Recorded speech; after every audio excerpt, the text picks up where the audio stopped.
Don't believe that they can use the 55 million to build 12,000 units? It was never true yesterday. It can't be true today. It will never be true tomorrow.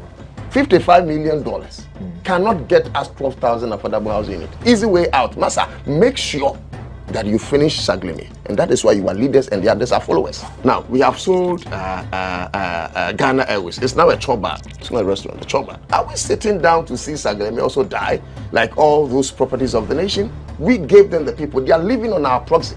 They dare not sell Saglemi.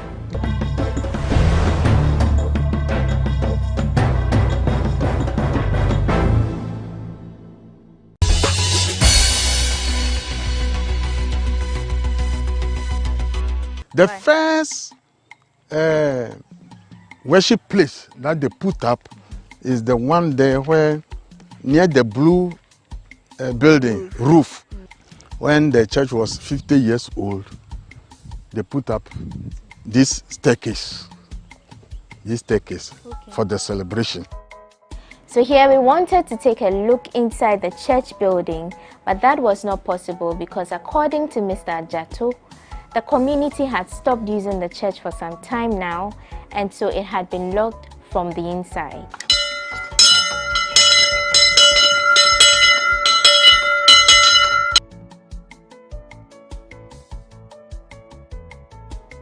All these things, where you write the hymns, they were the works of our early Germans. You see how they put it. No, I'm not gonna declare. I'm not declaring my assets in a relationship that I acquired before the relationship, before the marriage is certified. When the center of attention is not your partner anymore, then you don't see the need to now, be responsible for them. I think she's very malicious, and whatever vicious, wicked, whatever the word is in the books. However, what she's done with her money. So what if she wasn't building or acquiring assets with the money? What if she was just spending the money anyhow she wants it? If you do that to your partner, you literally hate him. You understand? You are his worst enemy.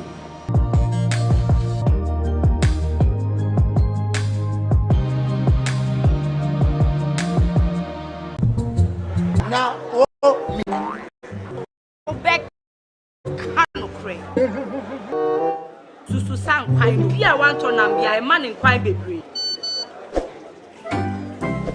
Mommy, you first can see about Kotoso. Pepoga, send me sick from Lemonade Finance. While Brian did the shade and let me £2. Lemonade Finance. Say they sending money back home from UK, Canada, and now US. I accepted a instant charges. Exchange waiting in Suya. Unbeatable. We should be promo code Dr. Like £10, $10, and $10 Canadian for the first transaction. With this Sunday cigar coffee, download to Lemonade Finance.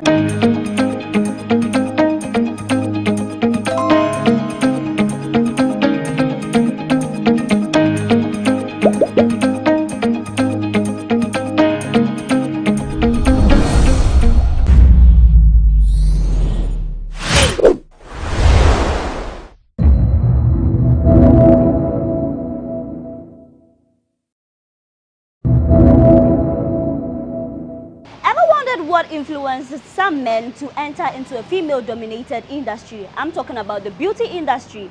I'm here at the Maxon Beauty Lounge located on the Christian Village Stretch. I'm here to speak to a male hairstylist. Yes, he's called Dennis, a Nigerian who has moved to Ghana and is making it big in a female-dominated area. We're going to find out what influenced him, how business is here in Ghana, and some of the challenges in a female-dominated sector. This is a GhanaWeb special with me, Paula Amabruni. Let's get talking. Ta-da.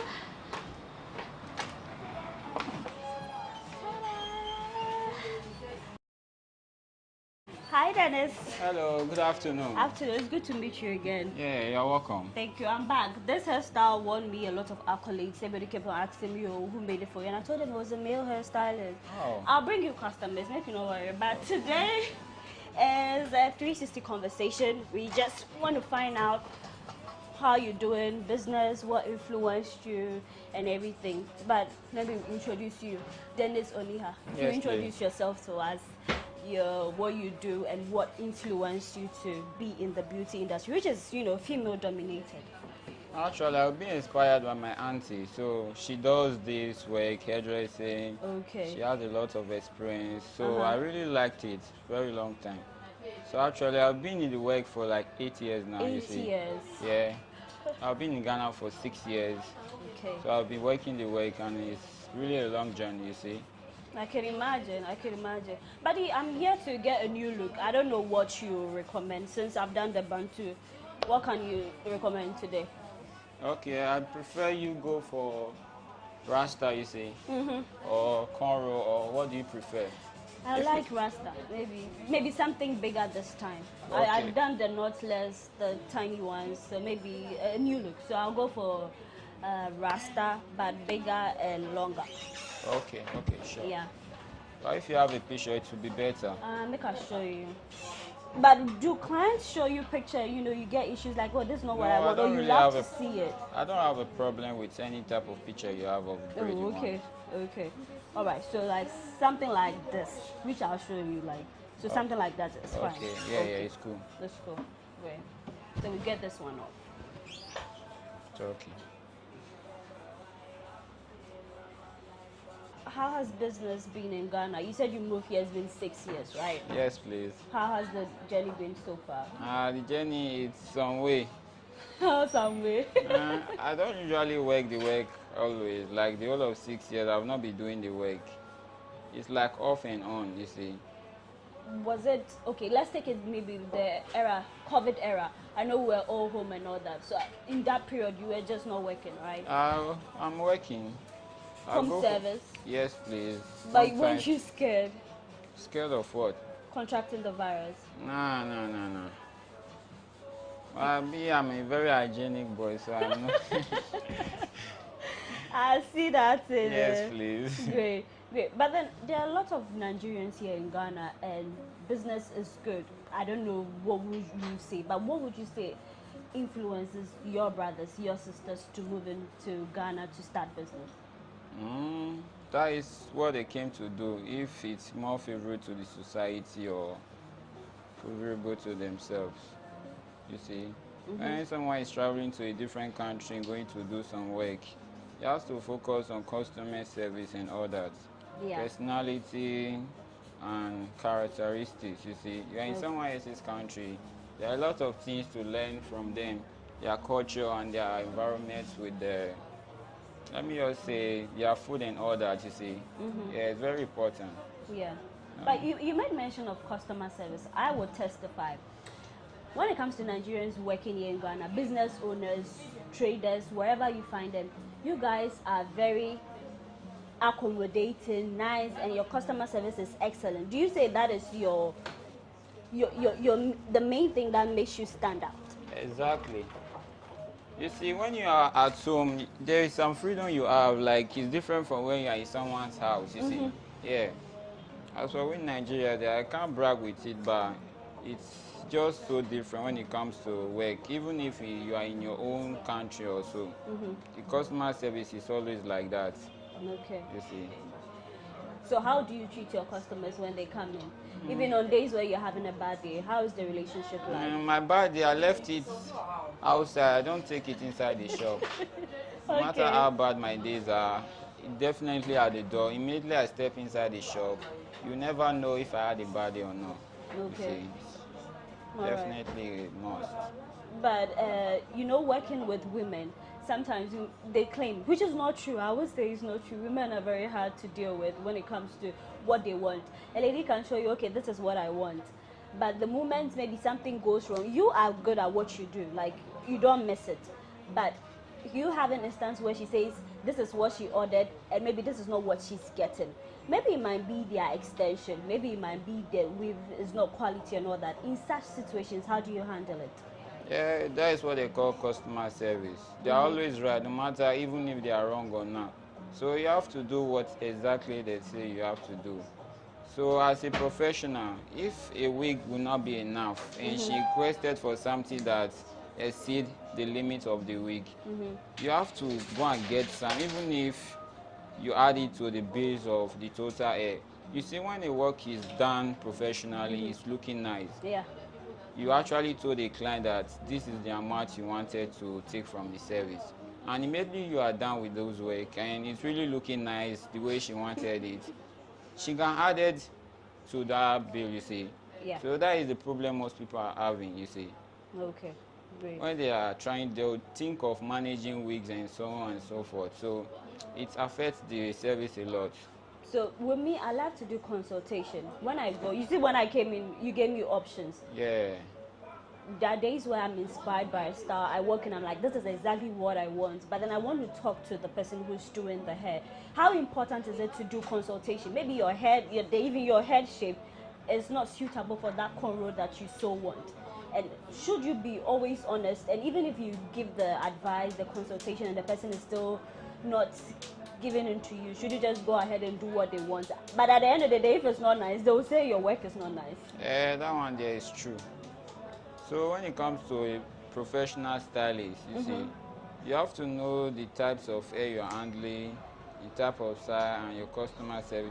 Sometimes clients will bring some pictures that won't fit them, you see, or some style that won't be able to do on their hair. So you have to convince them, not like tell them that it won't. You have to bring an option, yeah. Okay. In order for you to divide, or you have to bring different options for them. So they should go ahead with that. At the end of the day, if it doesn't fit, they will prefer, like I told you, you would have done this style I requested for you. You went ahead and doing something else, and look at what you have done. It's not looking nice on me. So you have to undo it and do what they requested for. If that doesn't suit them, so what are you going to do now? Who do you blame? Who do you blame? Yeah. That one there, you blame no one. The client definitely will send it like that. Oh, I get it. Yeah. But one reason that makes you stand out, the first time I came here, remember when we were doing this hair, it got to this part and I told you I was feeling pain. We were kind of done with the back, right? Yeah. But then when you saw the pain I was going through, you were like, no, let's take it off. And you did take it off, even though you had completed this section. That's what they call customer service. Although you told me it was okay, but I can really see the pain you are going through, so I have to undo it and redo it again because me, I'm not feeling comfortable. No, it's not nice. But women have really suffered when it comes to braiding. You meet some hairstylists, they claim that some people, they say, it's too tight. It looks like it's not their fault. Anybody that comes in, they're like, oh, when you braid, I feel the pain. Your hand is heavy on the head. Yeah. For such a situation, sometimes when you talk to the hairstylists, they are not accommodating. They don't want to accept or even take it easy with you. They say a customer is always right, and it's my hair, it's my scalp, and all that. But sometimes you meet some braiders and they don't even want to take your word or put your feelings. It's a lot of pain, especially for people who have natural hair, because my hair is natural, so I don't want someone who doesn't know how to care for natural hair to handle my hair. So what would your advice be to your fellow hairstylists who are not so okay with the feedbacks that customers give them?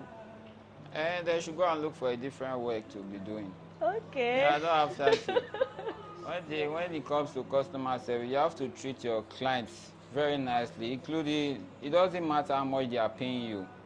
Someone might get hair done and go and bring someone else that will give you a lot of money. Exactly, referrals. Yeah, that is the problem most people are having. They feel like this service, this client there doesn't have money, let me do it for her.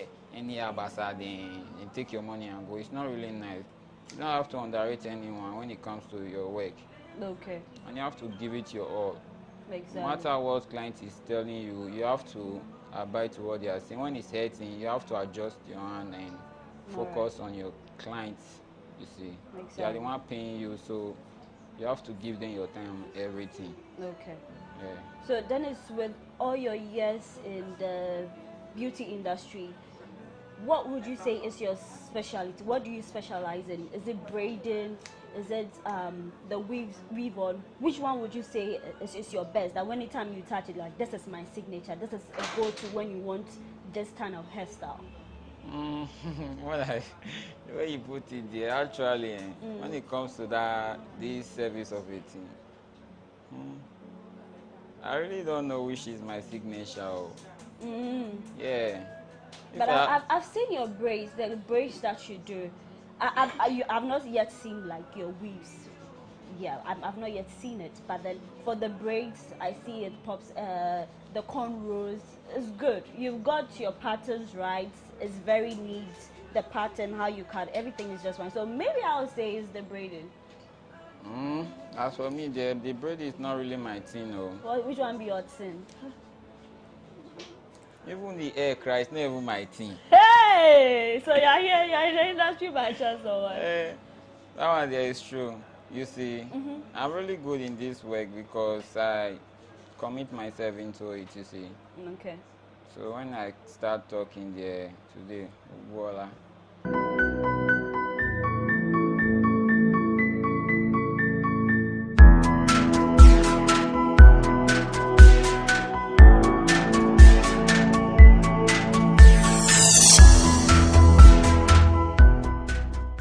Yeah, so the conversation continues. We're done on braiding, we washed the hair, we've stretched it, and now Dennis is in full action. He's braiding. Dennis, so this one is the name of the style that we're doing. It's knotless. Yeah, it's knotless. But then there's the braids are bigger. Yeah, big size.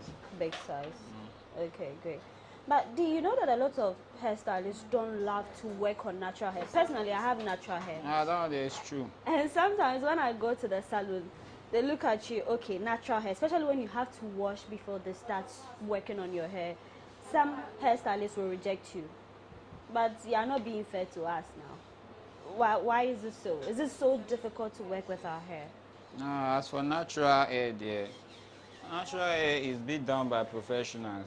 When someone saw your natural hair, they start complaining, making some. You know that they are not professional enough to handle your hair.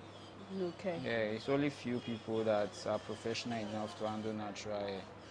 As for me, to be frank, I really prefer natural hair than perm hair. Really? Yeah, true. Well, why is it so? And so, like, it has a lot of style to be done naturally without wig or extension, you see. Yeah, like twist out. Even when you do rasta, you can also undo it before. There are different styles with curls, finger curls. There are a lot of style you can do with natural hair when it comes to style, Yeah. But my ladies who are watching, they will testify that if you have natural hair and you go to a salon, sometimes the way they handle it, they are so rough on the hair, not knowing that it's not like the perm where maybe if you are separating it, you are parting it, it hurts. And when you try to complain, they are like, Madam, that's how it happens. So some ladies love to wash their hair at home before bringing it to the salon because not anyone will be so gentle with it.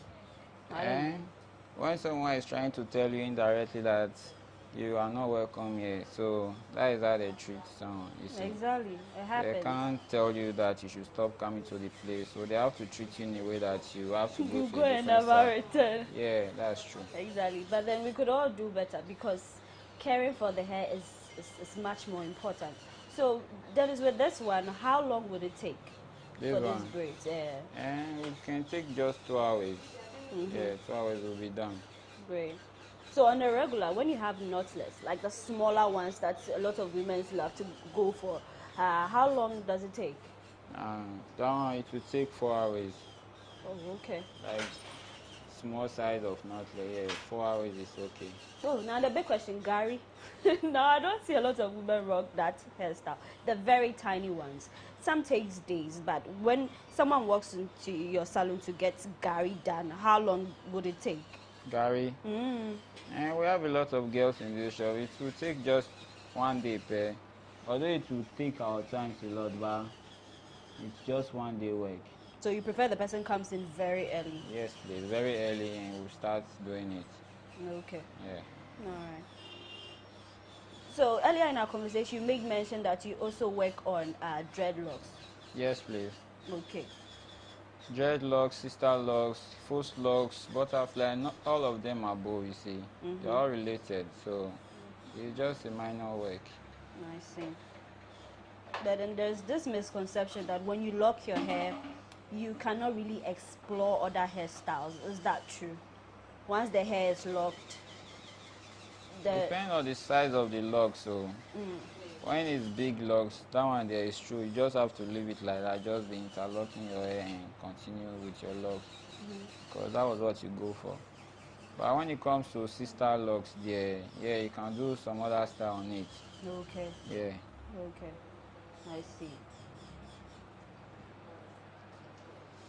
So word on the street is that when you are a hairstylist and you travel abroad, maybe to the US, the UK, the money is good because their industry, a lot of people love the braids, and the black women there who own salons, they really cash out because someone would love to take like a $300 for braids. Now, if you convert $300 to Ghana cedis or Naira, that's a whole lot of money. That one there is true because we are in Africa, our mentality. When you go there, you think of the taxes and the things they are buying also. It's also equivalent to the prices. It's just the environment. So you converting it here is different for you being in the country there doing the work, you see. Yeah, it's true. We have not been to somewhere. That is what we think. Exactly. Okay.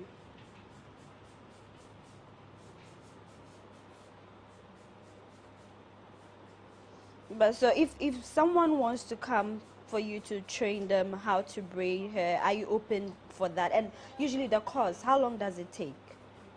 How long? A year and 3 months is okay. A year and 3 months? Yeah. So with that, you master the braids, the cornrow, the wave caps and everything, yes. I see. But then do you have courses for like maybe women working class or maybe someone who is traveling outside and wants to maybe just learn how to braid? If you go there, you can use it as a side job. Are there short courses? Especially when I come for what I want, specific. Maybe I want to learn how to do weave-ons. Maybe I want to learn how to do actually, it's open. It's open. Yeah, it's open. Okay. But what there's this other question too. I don't know if it's just superstition, but some women claim that you go to a salon, they'll work on your hair. All of a sudden, your hair starts breaking. There are some instances you visit a salon. The moment the person works on your hair, then miraculously, the hair starts growing faster and all that. That is why some women love to stick with a particular hairstylist. How true is that? Do you have magical fingers? No, that is what they call professionals. Hey, this professional, dear. As for that one, it's true. Yeah. When it comes to professional job and you know what you are doing, you see, when you take good care of something, you see, without any miracle or something, it's normal. Yeah, you definitely take good care of something very carefully and it will be growing well. But when you are doing the thing basa, so definitely you end up having something basa. It's natural. Like that. Yeah, I it's get true. it. But do you speak any Ghanaian language? Are you fluent in any? And I am country. I will met you. As for my talk, I mean. What did you do, kakra? No, as for me and tree there. They don't want to teach me tree. I'm always busy. Yeah, only brofu pay. That is what I say. But you haven't made Ghanaian friends who are willing to, or you are too busy to sit down for them to take you through the tree I'm thing? too busy. I'm always at work doing one or two. As for that Ghana language, it will be very difficult for me. I see. So which part of Nigeria do you come from? I'm from Edo State. Edo State. Yes, please. So what's your official language? That one is also the Edo language. Edo language. Yeah, I'm from East and West, you see. We have different range in that Edo State. East and West is Ekpoma, that side. Oh, okay. That's where I come from. I see.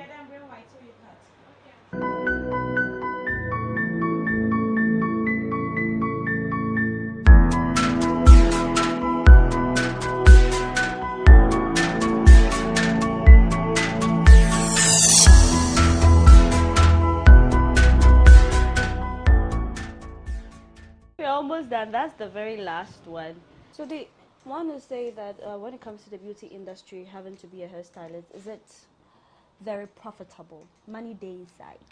Money day inside though. Eh? Yeah, money day inside, and they should come and prove, invest themselves. Do you know how many shops are in Ghana that there's no stylist inside? As for the money day, but who will be the one working? It entails a lot of hard work and dedication. Yeah. So it's the service that matters a lot, not just the salon itself. But then there are not, like, you know, a good number of male hairstylists. Because it's a female dominated, we see a lot of women in there.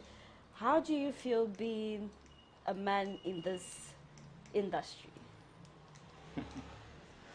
Do you have like male colleagues? Yeah, when I, like, to be frank and sincere, the person that taught me this work was actually a male. Oh. And the shop, there are more than 20 guys there, you see. In Nigeria? Yes, please. Okay, okay. And the ladies are not plenty. Yeah, so I'm cool. So is it normal on a regular to see a lot of male braiders in Nigeria compared to Ghana?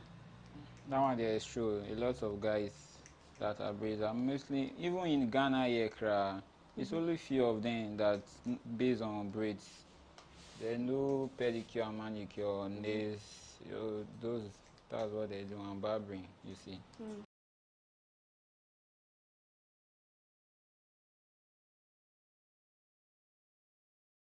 All right, Dennis, so it's all done. I love my braids, I must say. It's looking good. How long did it take us? How long? I didn't check the time. I think it's 3 hours. 2 hours, yeah. So yeah, you should, if you have never had a male hairstylist treat your hair, you should. I will recommend that you visit a salon or a lounge like the Megxon Beauty Lounge on the Christian Village Stretch, where you could meet one of the best hairstylists who's doing great. So this is GhanaWeb Special. I am Paula Amabruni. Thanks for doing the watching.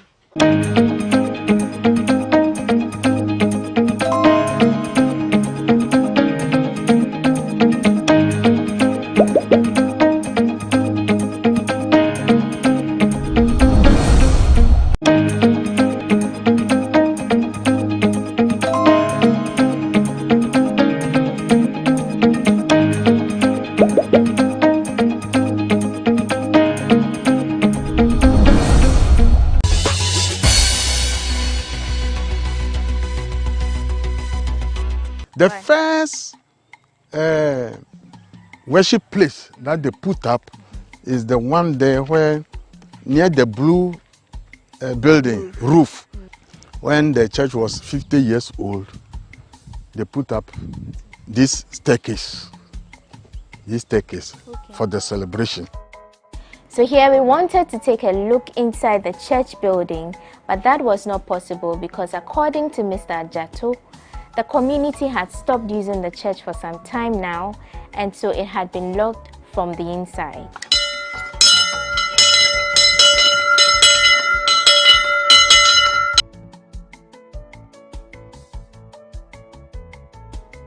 All these things where you write the hymns, they were the works of our early Germans.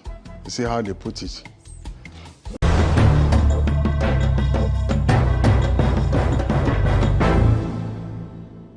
Don't believe that they can use the 55 million to build 12,000 units. It was never true yesterday. It can't be true today. It will never be true tomorrow.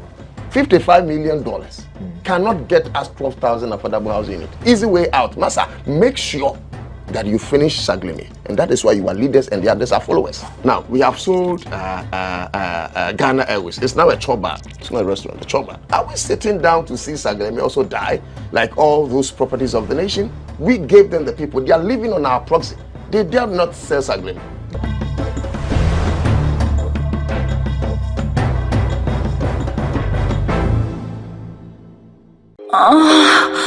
No, I'm not gonna declare. I'm not declaring my assets in a relationship that I acquired before the relationship, before the marriage is certified. When the center of attention is not your partner anymore, then you don't see the need to now be responsible for them? I think she's very malicious, and whatever vicious, wicked, whatever the word is in the books. However, what she's done with her money. So what if she wasn't building or acquiring assets with her money? What if she was just spending the money anyhow she wants it? If you do that to your partner, you literally hate him. You understand? You are his worst enemy.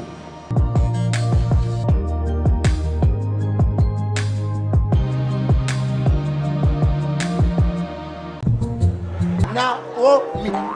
Oh, back canocre.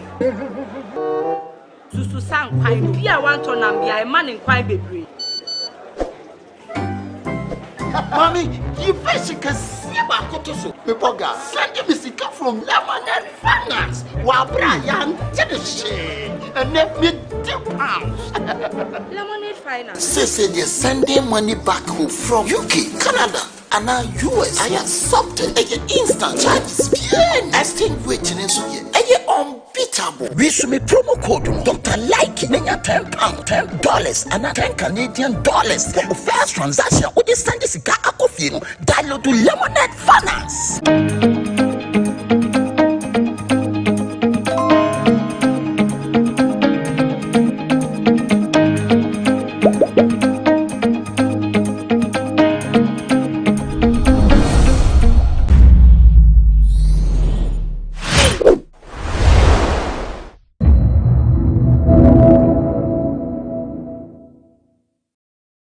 It is clear that after 8 years, if you pick somebody in the government as your presidential candidate, I mean the party in government, after your 8 years, you pick somebody who is also part of the government, then you are not likely to succeed.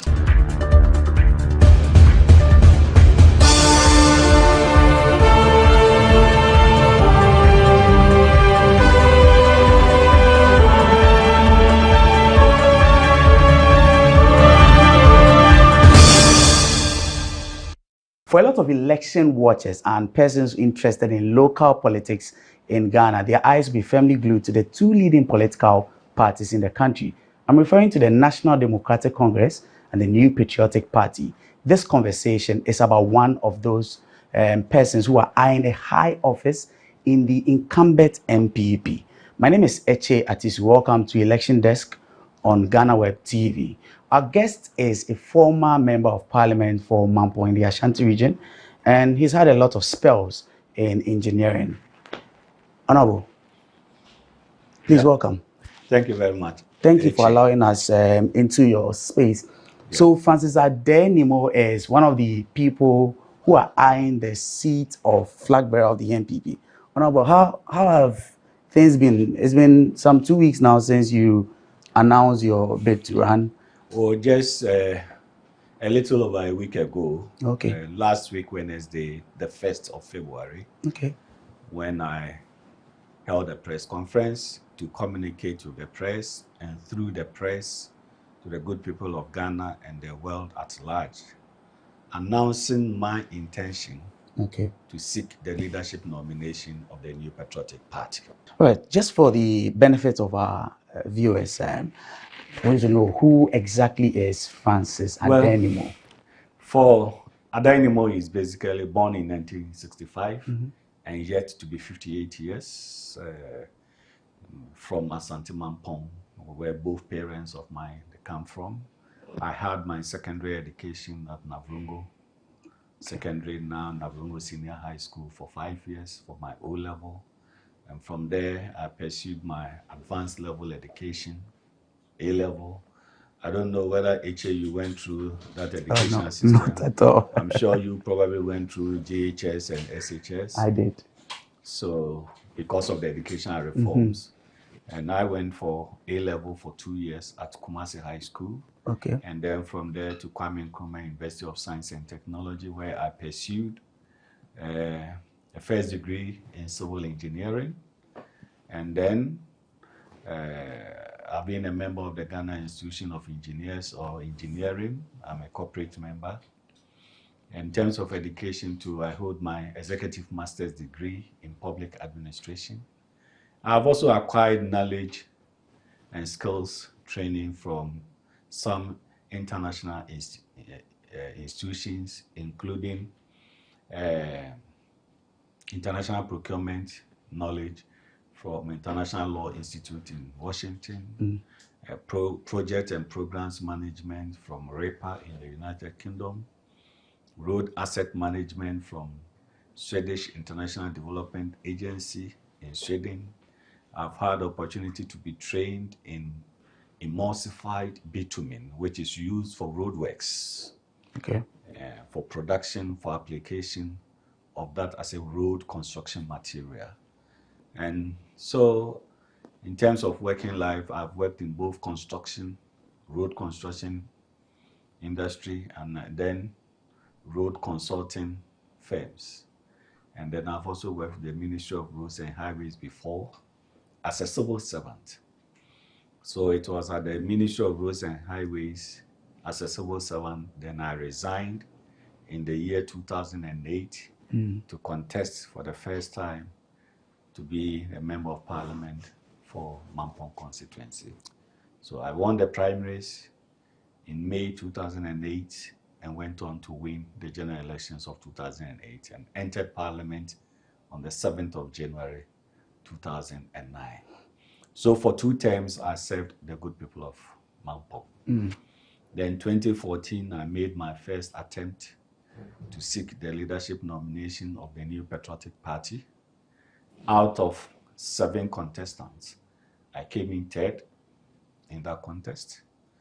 And then after that, we supported our candidate, then now sitting president, Nana Akufo-Addo, and the party won in the 2016 elections. It appears you've done nearly everything, your political life and all of that. Now let's just come down to the main crux of the issues. Now you want back in the race. Why now? Well, this is an ambition that was based on my personal conviction, and my first attempt was in 2014. And you know, in life, you make progress. And that ambition has not been truncated. So if the opportunity has come for 2023, the New Patriotic Party will search or look or elect a new person to lead the party for 2024 elections. Once I have not truncated my ambition, I need to put myself forward. You believe it's the right time? Well, the timing cannot be more than now. In any case, in 2014, I was 49 years when I made my first attempt. Okay.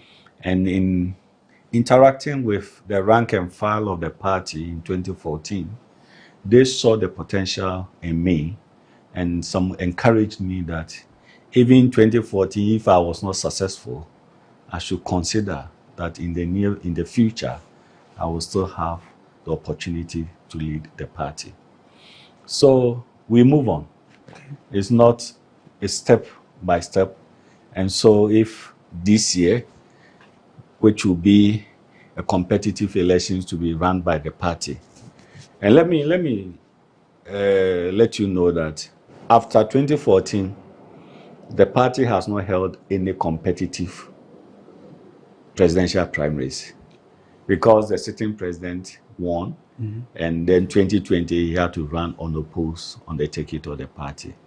So almost 8 to 9 years now, we are now going to have another competitive elections in the party. It's interesting you mentioned that because as you are well aware, there are a number of faces, names that have come up who are also interested in this same position. How well do you see yourself in terms of performance? Well, how well would I see myself in terms of performance when because there are a lot of 2014, big names, actually. Big names do not win elections. Elections are won by your character, by your good self, endearing yourself to the electorate, articulating your vision, and they having the acceptability for you that you could be and you are able, qualified to be their leader. Not necessarily any name as such. And so, similarly, in 2014, when the 7 contestants that I was one of them, I was seen to be the underdog. I was seen to be somebody unknown in the political environment of our country. The other 6 contestants had all worked under J. Kufuor's administration, either as ministers of state or deputy ministers of state. And Adenimo had not been in that position before. But when we went through that process in 2014, I came in 3rd, which was an enviable position that I secured for myself. And that shows the potential that the MPP delegate found in me and then encouraged me to make progress with this ambition. So currently, we are all expressing interest to seek the leadership nomination. The race itself has not begun. Sure. It will officially begin when the party opens nomination. And then one is able to pick the nomination form, complete it with all the supporting documents as it may be required by the party, together with the prescribed filing fee. Once you submit all these things, then you are in the race. And so for now, I'm sure you are also hearing names that may contest. But it could surprise you that at the opening of nomination, some of the names that you may have in mind may decline not to contest. Because conditions, every day, conditions are changing. Now I am championing the cause of a new phase for the party. Why do I say so?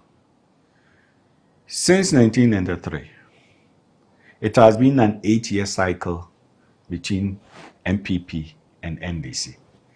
NDC had their first 8 years under Jerry Rawlings as their leader and president of the republic. In the year 2000, we had Professor Mills as a sitting vice president. He became the candidate for NDC, the presidential candidate. But he could not break the 8 because he was part of the government. He was in the government as a sitting vice president. So he couldn't break the 8. Then in 2008, under J. Kufuor-led administration of MPP government, the current president, Nana Addo, was a minister in J. Kufuor's administration. He also became the candidate, the presidential candidate for the MPP in 2008. He was part of J. Kufuor's administration at that time. He also could not break the 8. Then 2016, which is the latest one, you had Mr. John Dramani Mahama as a sitting president with NDC 8 years. His effort to break the 8, he couldn't make it. So you're drawing all of these on a pattern? Yes, of course, and that is clear. And it is clear that after 8 years, if you pick somebody in the government as your presidential candidate, I mean the party in government, after your 8 years, you pick somebody who is also part of the government, then you are not likely to succeed. But be that as it may, the MPP seems like a very unpopular party right now.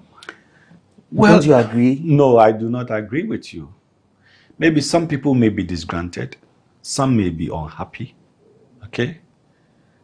Some, the appeal may have declined, but it doesn't mean that it is unpopular, okay? You don't agree it's unpopular? No, the party is made up of individuals. We are all party members. I'm a party member. Okay. And so our base as a party still remains. And usually it is what we call the undecided voters or the floating voters that we want to appeal to, because by your own base, you may not be able to secure the 50% plus one to win the general elections. Then you need to stretch your hands and appeal to the undecided voters or the floating voters. And so, if one wants to make a claim that the party is unpopular, You may be dissatisfied with the character and behavior or performance of one or two or three people in government. But to make a general conclusion that the party is unpopular, I beg to disagree. Because it shouldn't be all the people in the party. It shouldn't be all party members whom that you or other people may be dissatisfied with. And that is why I say that it is not appropriate to describe that the party is unpopular. Maybe the behavior, the character, the performance of some personalities in the party at the moment may not be satisfactory. Let's have a scorecard. Let's mark the MPP on a scale of 1 to 10. What would you put the party?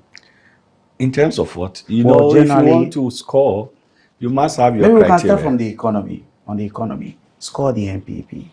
Well, I mean, it will not be prudent on my part to give a score from 0 to 10. Honestly, it will not be appropriate. Maybe let's move away from the economy. How about on the delivery of promises? But of course, we are experiencing difficult times in the economy. I agree. We are experiencing difficult times because of the level of indebtedness that we have, both external and domestic. And government is taking the steps to see how the economy can improve by the microeconomic indicators in terms of interest rate, inflation, the exchange rate, how we can achieve stability on all these microeconomic indicators so that the happiness of citizens can be fully restored. Yes, we are experiencing these challenges. Now, government is dealing with the debt exchange program. We're talking about some haircuts here and there, you know. So all this approach is intended to restore the confidence back into the economy and to stabilize the economy with all these indicators. And it is possible that it will take a year or a little over a year to see some signs of recovery. Okay, to see some signs of recovery. And I also believe that once government also prudently looks at the expenditure side of the budget equation and then be able to cut down on some expenditures that may not be necessary for government, it will also help to cushion the liquidity of the country for our ability to service our debt and still have sufficient funds for our investment project. Let me hold you right there. When we return, I would take the conversation right from here. We are speaking to Honorable Francis Adenimo.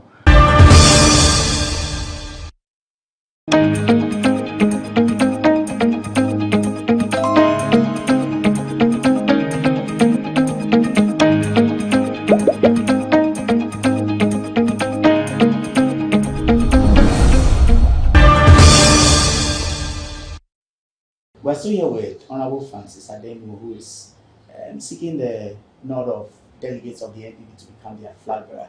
Honorable, before we took those messages, you were actually talking about cutting down on expenditure, unnecessary expenditure. There's also the issue of the DDEP and all of that. What do you say about what's happening now? The government asking people to more or less enjoy all these haircuts and things like that, yet itself, as a government, is not taking a lot of the forefront doing these fairs. What do you say about that? Eche, there's a problem. And the problem is that our debt is not sustainable. We are using about 70% of our domestic revenue to service our debt. So how much is remaining to pay for compensation? How much is remaining to pay for other government services and statutory payments? Then how much will remain for you to undertake investment projects in terms of infrastructure, roads, schools, hospitals, you know, and then even the ability to feed yourself. So currently we have a problem. I do not want us to focus our attention on what I will put in quote, Nahu Kosam. At this stage, where there's a problem, you look for a solution to the problem. Then when the solution is secured or is found, then we can come back home and ask ourselves, who is the causative agent or who caused that? And then once we identify who caused that, then we can say that we are prescribing this punishment for you.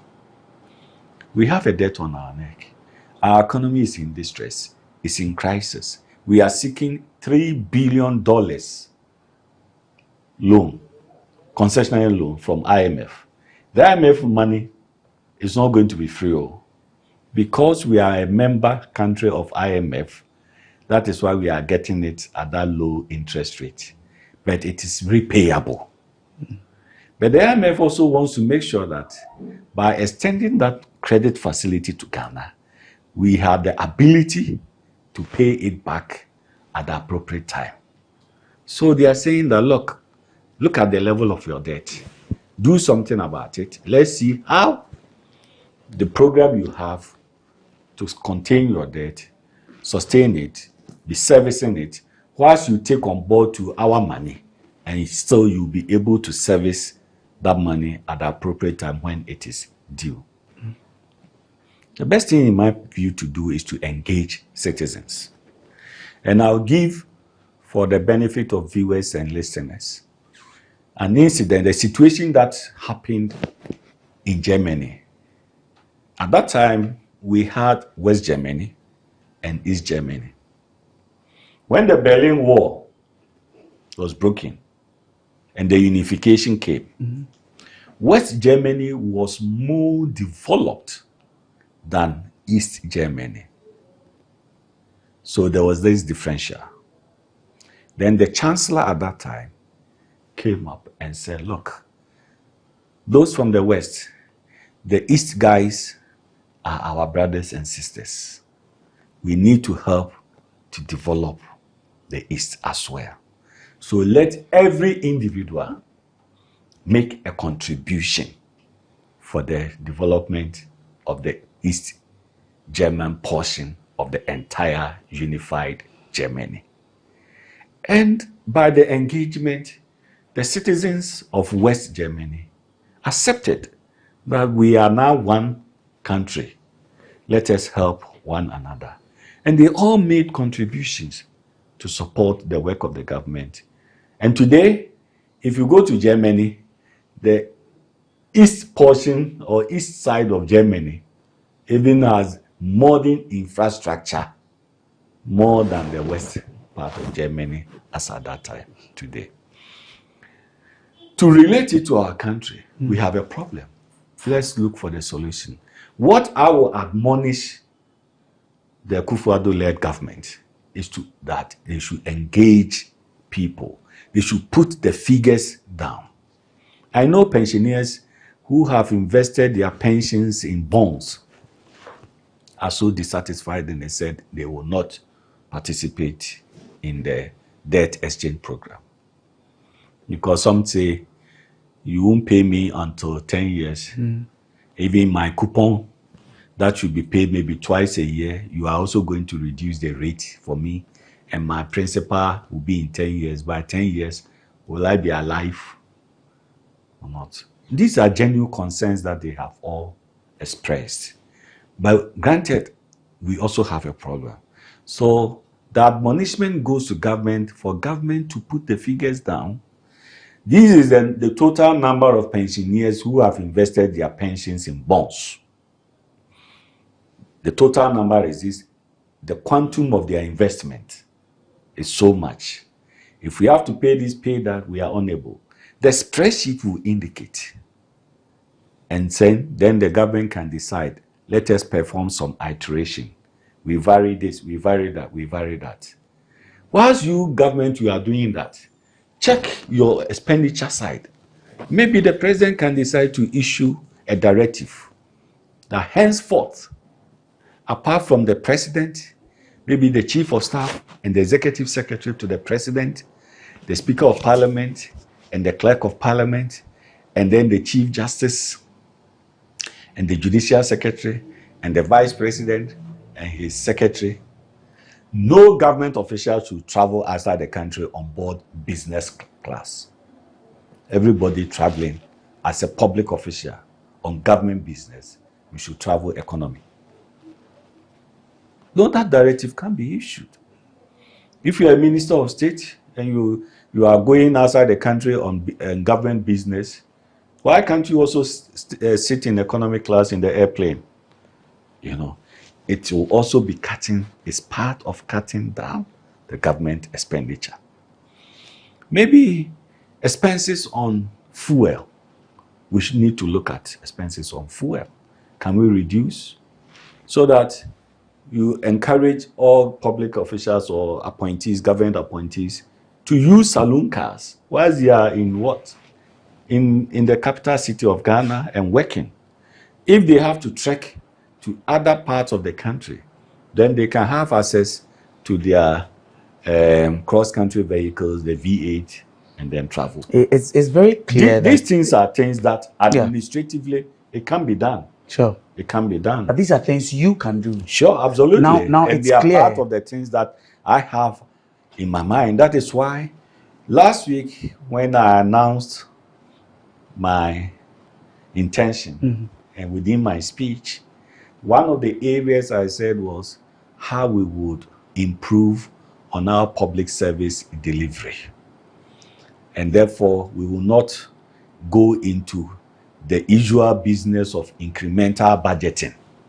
Now is the time for us to do budgeting from first principles. If a state institution, you have computers, laptops, or office equipment, or office furniture, and they are just a year, 2 years, 3 years, and they are still in good use, why would you want to continue to purchase those items again in the ensuing year? Because you have budgeted for those things. No.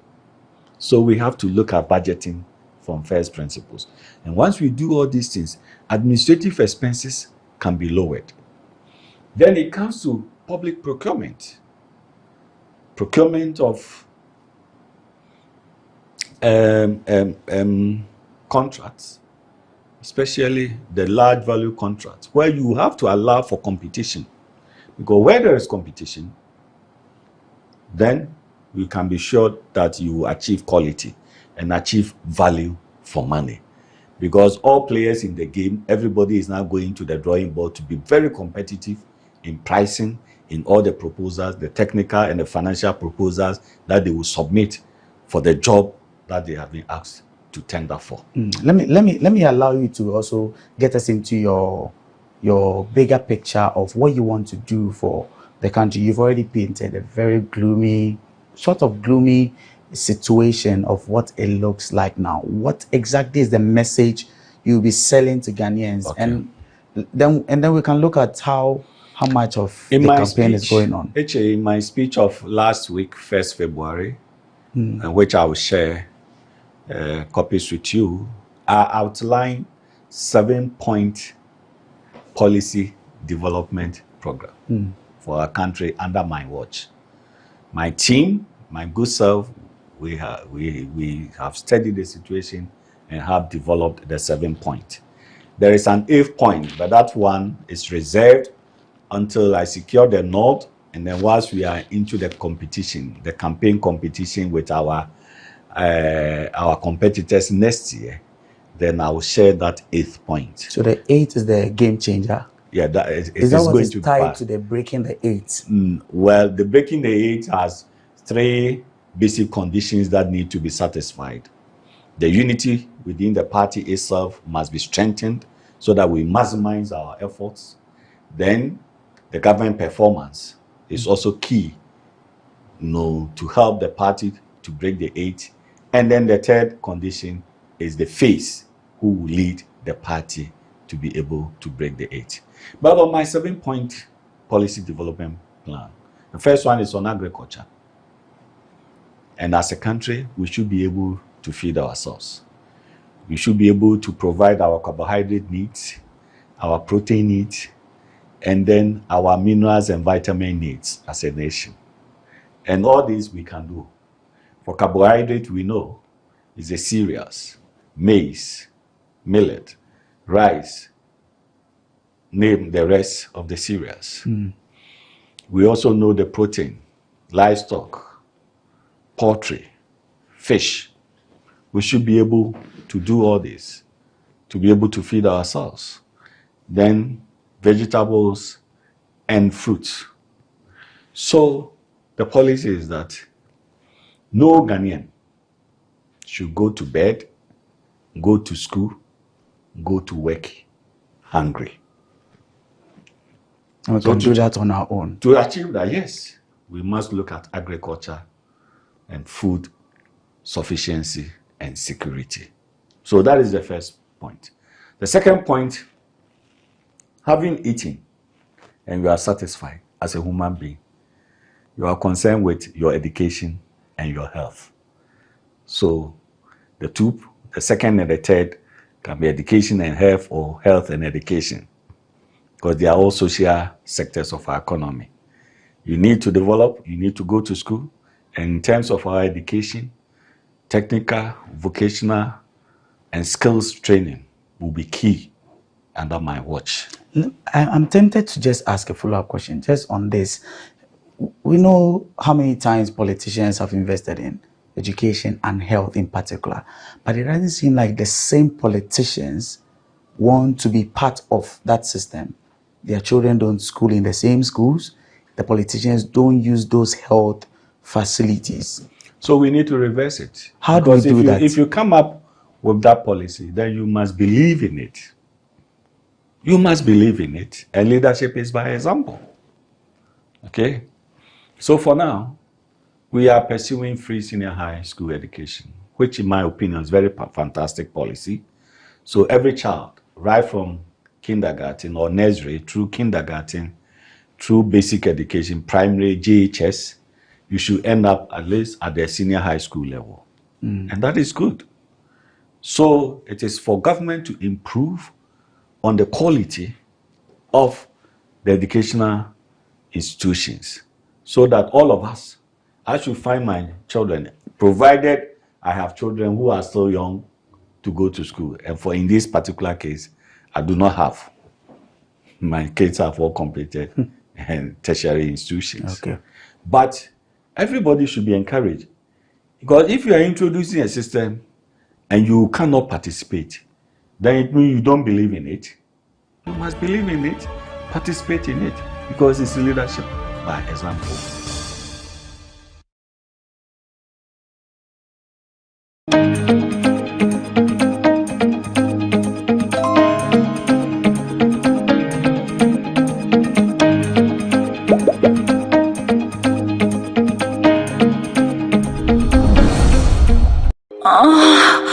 No, I'm not declaring my assets in a relationship that I acquired before the relationship, before the marriage is certified.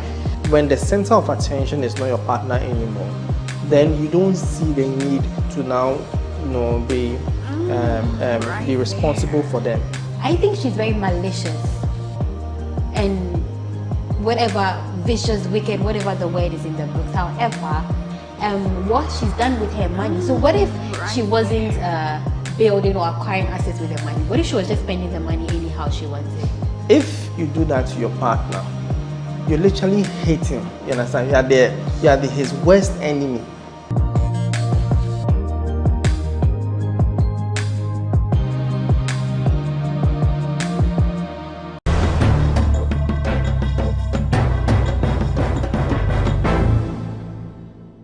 Don't believe that they can use the 55 million to build 12,000 units. It was never true yesterday. It can be true today. It will never be true tomorrow. $55 million cannot get us 12,000 affordable housing units. Easy way out. Massa, make sure that you finish Saglemi. And that is why you are leaders and the others are followers. Now, we have sold Ghana Airways. It's now a choba. It's not a restaurant, a choba. Are we sitting down to see Saglemi also die like all those properties of the nation? We gave them the people. They are living on our proxy. They dare not sell Saglemi.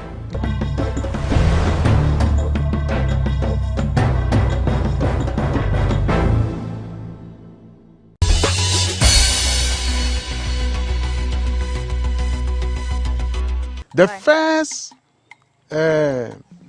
worship place that they put up is the one there where near the blue building roof. When the church was 50 years old, they put up this staircase for the celebration. So here we wanted to take a look inside the church building, but that was not possible because according to Mr. Jato, the community had stopped using the church for some time now, and so it had been locked from the inside.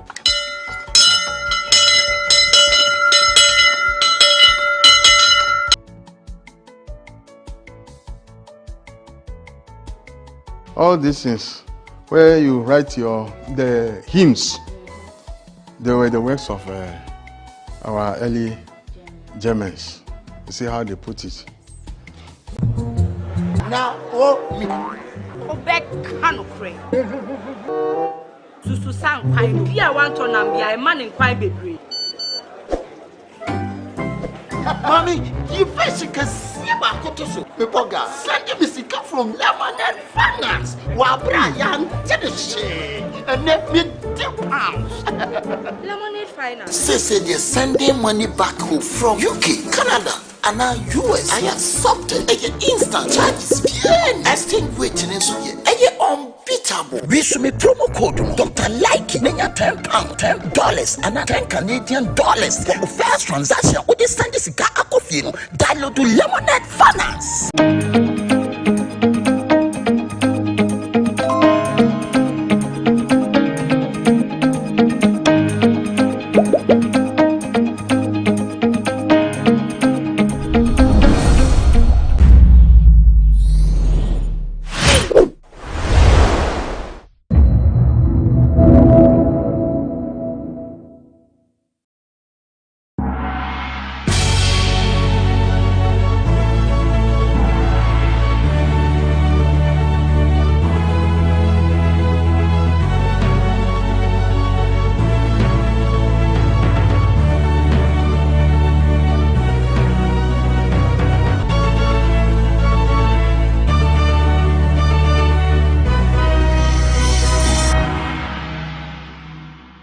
Thank you very much for joining us on today's edition of BizTech on GhanaWeb TV.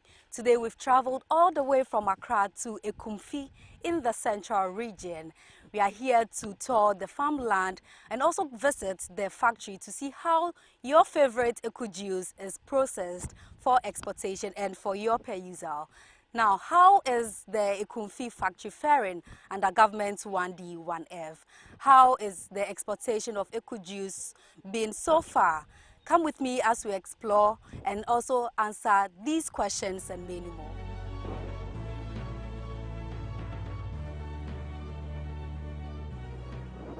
This is our Aubrey site. As you can see here, we work every day, we keep planting every day. So this is far greater than what you saw the last time you came here. We're just around this side, which was quite big. But now see, we go up to the other end because of our capacity for production and then what the future of this company is.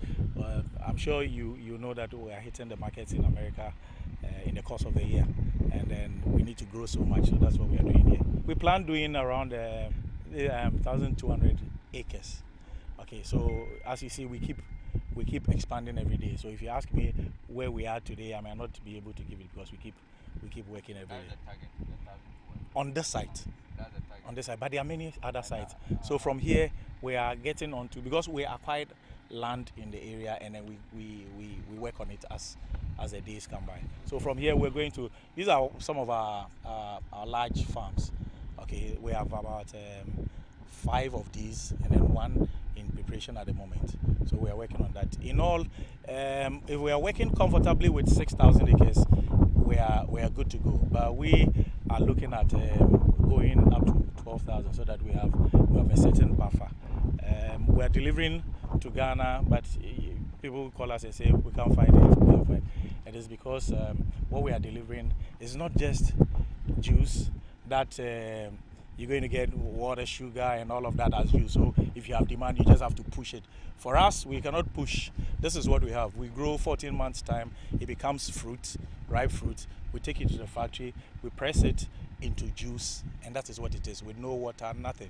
So, I mean, this is a premium product, and that's why we are stepping out there. We have 3 planting schemes.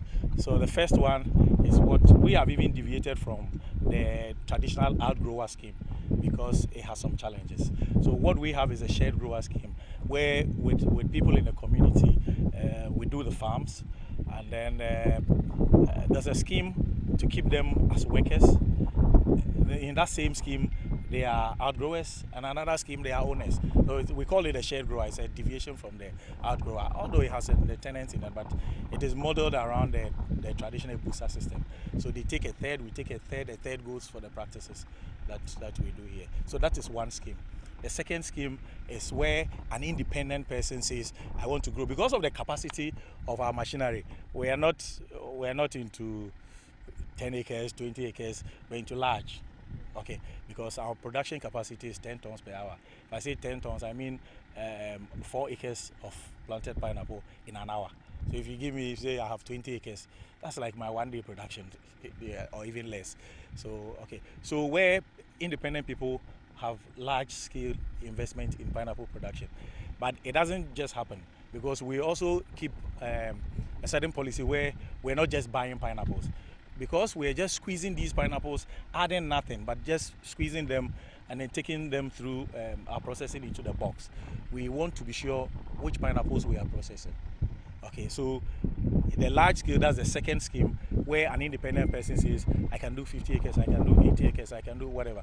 Then we come in and have an agreement with you, and we control your practices, so that we are sure of the kind of fruit you are bringing. So that's the second scheme, where independent large-scale producers will also come and link with us. And then there's what we see here, that is the factory itself generating these fruits. So where we'll be visiting today are our factory-owned farms. Our company is called Ekunfi Fruits and Juices Limited. What the meaning is in the name. So we deal with various fruits. Okay, and so we do various juices. I mean the mixes. We are doing pineapples because if you want to do juice, we'll come there. So we're doing pineapples because of the fact that pineapples grow every day. They are not seasonal, so they are all year round. So that's our base, but we have the others. So here on our farms, there are 3 varieties of pineapples that you know, and we grow all here. In fact, we've added a 4th. So we're doing the smooth cayenne. There's the smooth cayenne. That is the abrobe, the Ghana known abrobe. When I was a kid, they call abrobe. It is white. It has this pulse inside and all of that. It's bottle. It is bottle shaped, etc. That's the sweet, sugarloaf. You know, it has its properties. Along the line came smooth cayenne. That is bulky. That is yellow. So you can see that yellow color. It is sweet, but not as sweet as the sugar. We do that here because, you know, we are doing mixes. But I will not give you the kind of ratios we're using, but at least they come with their individual properties. So sugarloaf will come with the sweetness. Smooth cayenne is bigger. The bigger, the juicier.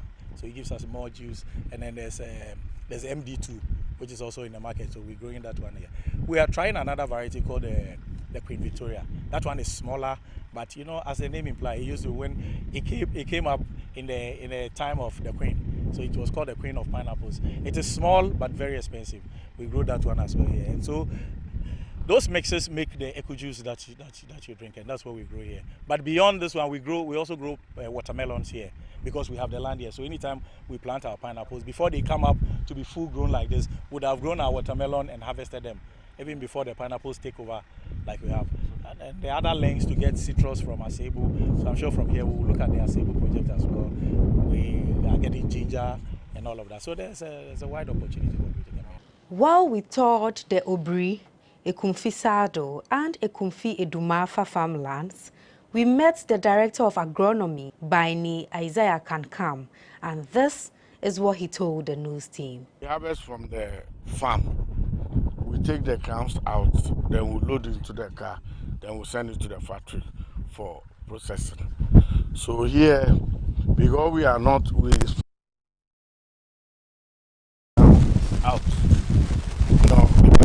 cannot take this one. So we have to, normally we call it decowning. You do that so that the fruit can be washed in the basin so that the machine can crush. You know, we are not doing hand peeling. When you get there, you see it. So it's properly washed, then clean before it enter into the crusher. So basically, every week we do production. So this week we are sending 250,000 fruit to the factory. So we have these 2 cars. There's one also loading at other side. So this one, this morning, this is what we are doing now. We finally arrived at the factory, and since it's a food produce, one needs to be properly dressed. The news team were tasked to take off all earrings, watches, bracelets, and necklaces.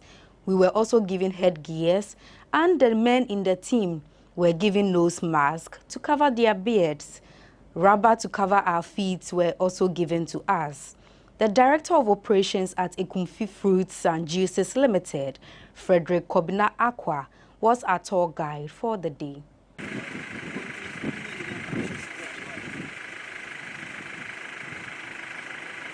Today we'll be seeing our processing. It's going to be a very short trip. Right, so I will thank you.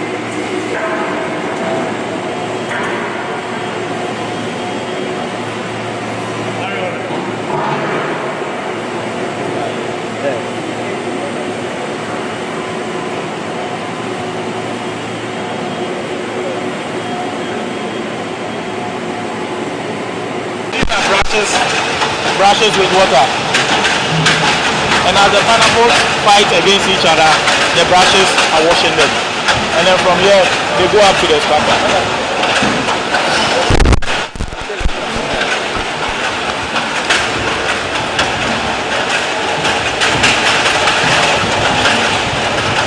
There's an overload, that's why the machine automatically stops.